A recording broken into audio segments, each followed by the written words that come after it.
Pocos creyentes ahora entienden un pacto oriental. Como resultado, la mayoría de los creyentes de hoy mal entienden a Dios. Como resultado, muchos creyentes hoy dicen: Dios obra de manera misteriosa. ¿No has oído que dicen eso? Para los creyentes se supone que no es un misterio. Y algunas de las preguntas que le has hecho a Dios: Dios, ¿por qué sigo enfermo? Dios, ¿por qué mi tío murió de cáncer? Dios, ¿por qué estoy en pobreza? Estás a punto de tener la respuesta.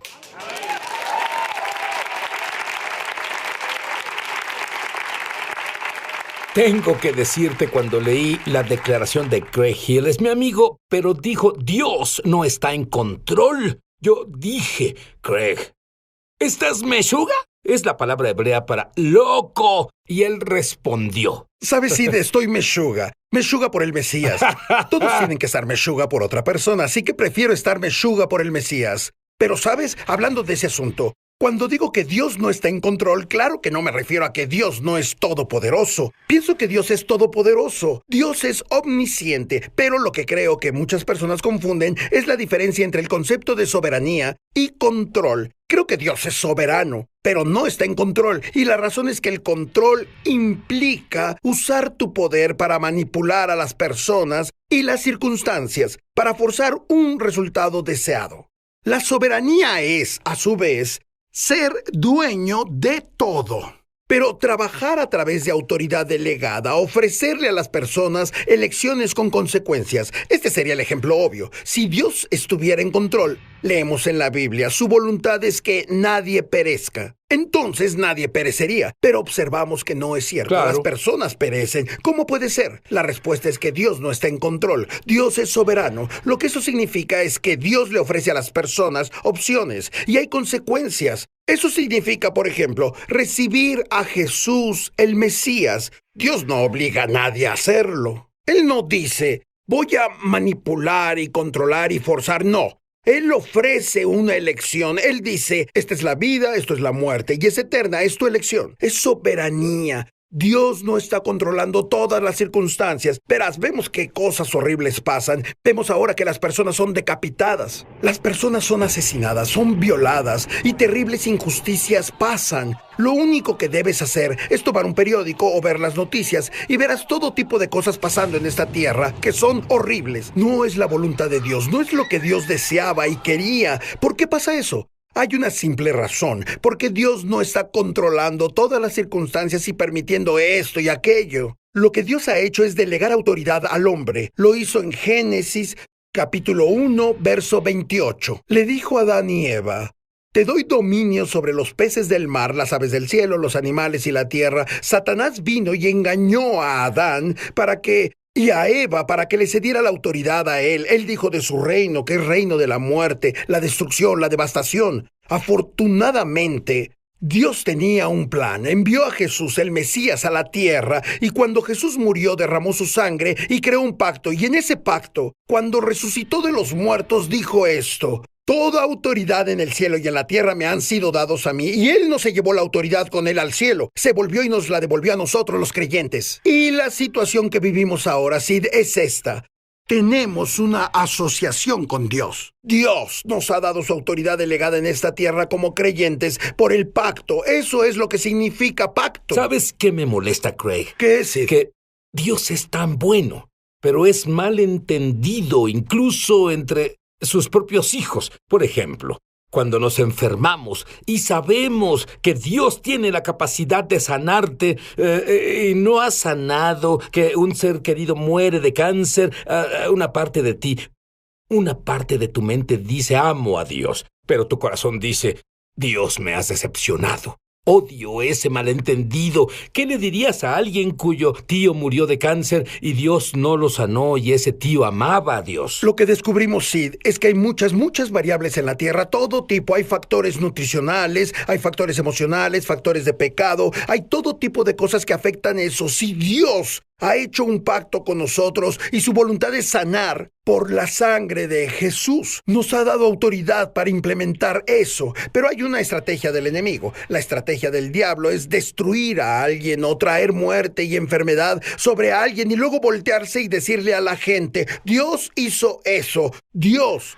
lo permitió, y las personas se decepcionan de Dios. ¿Sabes? Hay alguien viendo ahora y es exactamente tu circunstancia. Tenías un ser querido y murió, y en tu corazón dijiste, Dios, ¿por qué dejaste que eso pasara? Y sabes, aquí está la verdad. Dios no fue quien destruyó a tu ser amado.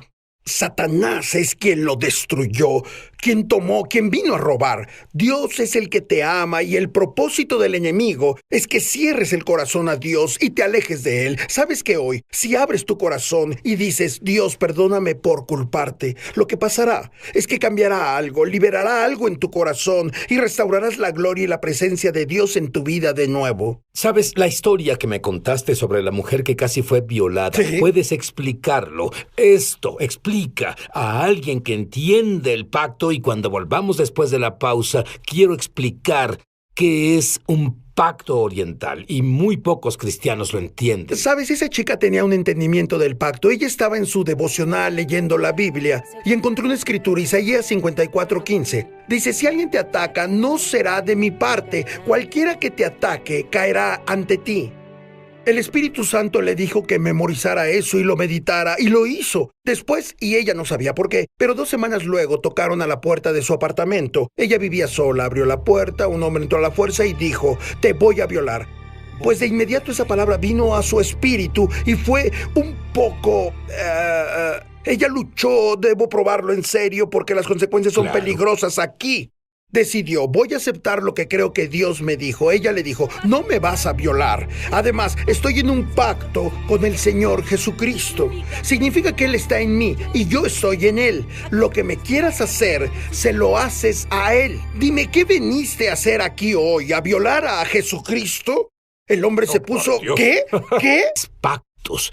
Eso es lo que te ocurrió. ¿Qué pasó? Es exactamente lo que pasó, Sid. Estaba leyendo Efesios capítulo 2 y versos del 10 al 12, donde dice que las personas son ajenas al pacto, y el Espíritu Santo dijo, ese eres tú. Y dije, ¿a qué te refieres? Y lo que comenzó a explicarme es que puedes estar en un pacto pero no entenderlo ni conocer las provisiones de ese pacto. Es así. Había un anciano del que escuché hace 100 años y el sueño de su vida era viajar de Escocia a los Estados Unidos. Él tenía un primo en los Estados Unidos, entonces compró un boleto y ahorró por mucho tiempo, abordó el barco y se dirigió a América para cumplir el sueño de su vida. Lo único es que no tenía suficiente dinero para poder comprar la comida en el restaurante del barco, así que volvía a su camarote diario y comía pan seco, carne y queso que llevó con él. Pasaba por el restaurante y veía que otros pasajeros compartían esas deliciosas comidas. Cuando estaba llegando al puerto de Nueva York, cerca de la isla Ellis, estaba parado en la cubierta del barco viendo el paisaje y pudo hablar con una de las camareras y ella le dijo, ¿disfrutó de su viaje? Y él dijo, estuvo genial, estoy cumpliendo el sueño de mi vida, pero el único problema es que desearía haber tenido suficiente dinero para ir al restaurante y comer algo ahí. Y la camarera le dijo, oh, por Dios, ¿puedo ver su boleto? Vio el boleto y la camarera dijo, señor, ¿no se dio cuenta? Toda la comida estaba incluida. Corrió al restaurante y comenzó a comer todo lo que pudo en la última media hora de su jornada. Así están muchos creyentes en el pacto. Y es lo que Dios me dijo a mí. Eres como ese hombre. Tienes un pacto, pero no sabes qué está incluido. Y como no sabes lo que está incluido, te pierdes de la mitad de las cosas. La sanidad está incluida. La salvación eterna está incluida. Las provisiones están incluidas. Si tú no entiendes exactamente cómo un pacto oriental opera. Sí. Y estabas en una colina de esquí cuando tu hijo se lastimó. Tu hijo pudo morir. ¿Qué pasó? ¿Sabes? Eso es cierto. Lo que pasó, Sid, Tengo 2 hijos. El mayor, cuando era adolescente, estaban afuera haciendo snowboarding y no se usaban cascos en esos días. Bueno, llegué a la cima de una colina con mi esposa Jan y estaba mi nombre en un letrero de la patrulla aérea. Fuimos a la cabaña de la patrulla aérea y dije mi nombre. Y una mujer se volvió y le dijo al chico que estaba detrás de ella en la patrulla, mejor díselo. Y pensé, ¿decirme qué? Ese chico dijo, hace como 45 minutos su hijo mayor dio un salto y aterrizó sobre el hielo de cabeza y tiene la peor herida cerrada en la cabeza que yo haya visto. Iba volando como un pollo sin control, inconsciente. Tuvimos que sedarlo. Ahora está abajo en el hospital de la base de la colina, en el pueblo. Le están haciendo escáneres, MRI y CAT y es mejor que usted vaya ahora mismo. De inmediato el pensamiento vino a mi corazón, va a morir. O va a quedar como vegetal por el resto de su vida. Claro. ¿Sabes? Ese tipo de pensamientos vienen a la mente del padre. Y de pronto otro pensamiento surgió de mi espíritu, porque había estado enseñando sobre el pacto de la sangre, y me di cuenta que ese pacto significa que Dios es 100% fiel para hacer lo que dice. Así que recordé mi propia enseñanza, que era esa. Cuando estás en crisis o bajo presión, una persona que no entiende el pacto oriental dirá, ¿qué voy a hacer? Una persona que entiende el pacto dirá, ¿qué tiene Dios que decir? Oramos y liberamos la autoridad que Dios nos ha dado, que es liberar el poder de Dios para hacer un milagro. Mi hijo fue sanado sobrenaturalmente y fue restaurado del todo a la normalidad. Ahora, tengo curiosidad. Enseñaste una clase sobre el pacto de la sangre, pero una cosa es enseñar y otra cosa es estar en esa circunstancia. Si no hubieras entendido, ¿cómo pudiste tener este valor? Yo creo, Sid, que hay 3 cosas que tienen que haber para que el pacto ayude a alguien. Número 1, debes estar en el pacto. Significa que debes ser nacido de nuevo. Tienes que haber recibido a Yeshua, Jesús, el Mesías, para que perdone tus pecados y luego estás en el pacto. Pero muchas personas están en el pacto. Pero la segunda cosa que debe aplicarse es conocer las provisiones del pacto. Si no, eres como el hombre del barco que no sabe qué tiene disponible. Si yo no supiera que la sanidad está disponible por la sangre de Yeshua, no hubiera sabido cómo liberar eso a mi hijo para que fuera sanado. Pero no solo tienes que saberlo.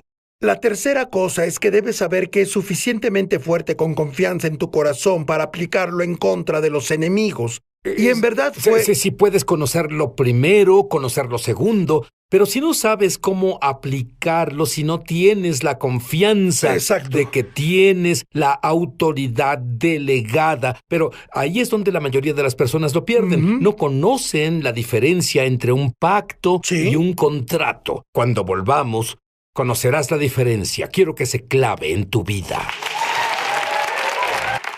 Sabes, aquí en Occidente no entendemos un pacto oriental. ¿Por qué somos tan ignorantes de los pactos orientales? ¿Sabes, Sid? Las personas en el este entienden un pacto de una forma totalmente diferente a nosotros en las naciones occidentales. Y la razón es que ellos lo tienen en su cultura y experiencia. Esto es un pacto. Un pacto es el acuerdo más solemne conocido por el hombre que solo se rompe con la muerte. La muerte es lo único que rompe un pacto. Y para la mente del pensador oriental, si te doy mi palabra en un pacto, hay 100% de posibilidades de que lo cumpla porque prefiero morir que romper mi palabra. En el occidente, el concepto de pacto ha sido intercambiado por un concepto diferente de contrato. A veces usamos la palabra pacto, pero lo que queremos decir es un contrato condicional bilateral, ¿sabes? Un contrato es esto. Si me das tu palabra y yo te doy mi palabra, depende totalmente del desempeño de cada persona. Si haces lo que dices,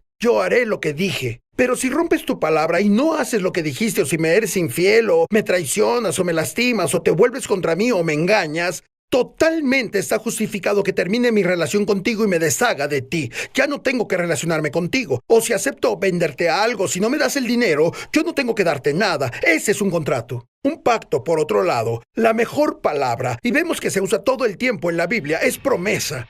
Si te hago una promesa y luego digo, Sid, voy a hacer esto por ti, o voy a darte eso, eso no depende para nada de lo que tú hagas o no hagas. Es 100% dependiente de mi integridad al guardar mi palabra. Y eso es un pacto. Muy bien, entiendo lo que dices ahora sobre el pacto. Sí. Pero, ¿qué me dices de alguien, ya que depende de Dios, no depende de nuestras obras, etcétera? Sí. ¿Qué hay de alguien que vive en pecado sin arrepentirse? ¿Dios está obligado a cumplir su pacto? Esto es lo que encontramos. Dios siempre es por ti. Dios nunca te dará la espalda. Él dijo en Hebreos 13:5, no te desampararé ni te dejaré. Es lo que Jesús dijo, siempre está de frente a ti. Pero luego leemos en Hebreos capítulo 10, verso 26.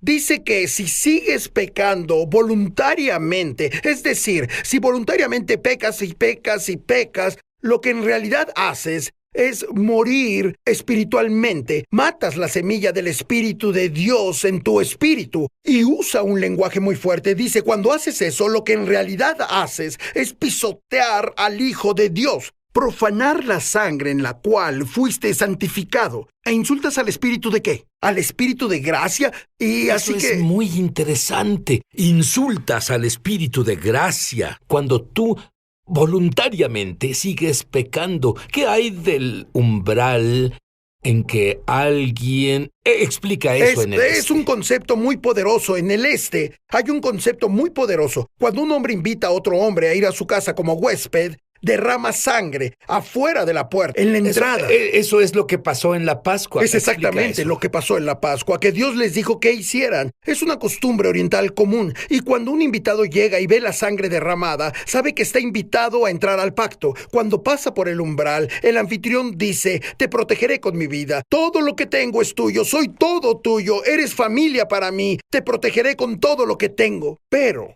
si ese invitado viene y pisa el umbral, pisa la sangre, lo que le dice al anfitrión es, rechazo tu oferta de protegerme, rechazo tu oferta de pacto, te escupo en la cara y muero para ti. Eres mi enemigo. Si haces eso, es mejor que traigas a tu ejército, porque el anfitrión te matará en ese momento. Es la misma imagen que usan en hebreo. Y no sabemos que esas imágenes están justo en la Biblia, pero cuando tú comprendes esas imágenes, puedes estar confiado en tu relación con el Dios vivo. No tiene que ser como la abuela de mi esposa solía siempre decir, Dios obra en maneras misteriosas. Claro que no. Dios obra exactamente de acuerdo a su palabra, pero déjame decirte otra cosa que es crítica. Puede haber alguien viéndonos ahora que diga, oh vaya, creo que ya hice eso. Tal vez cometí un pecado imperdonable, o tal vez soy uno que pisoteó la sangre. ¿Sabes cómo saberlo? ¿Sabes cómo saber si eres esa persona? Muy simple. Hebreos capítulo 6 dice, la persona que ha hecho eso es imposible restaurarla de nuevo para arrepentimiento. Lo que significa es que si te arrepientes y dices, Dios, quiero cambiar, quiero sanar mi vida, quiero que me liberes, estoy en esclavitud. Dios está ahí para ti. Él te sanará. No eres la persona que hizo eso, la persona que se separa de Dios y muere espiritualmente, es la que no quiere conocer a Dios, la que no quiere tener nada que ver con Dios. Si nos estás viendo hoy, no eres tú. Sabes que Dios está por ti hoy. Si te arrepientes y dices, clamas al Señor y dices, Dios, ayúdame, Él estará ahí para ti y te salvará, sanará y bendecirá. Y tendrás conocimiento experiencial del Dios vivo. Eso es vida eterna. Y podrías tener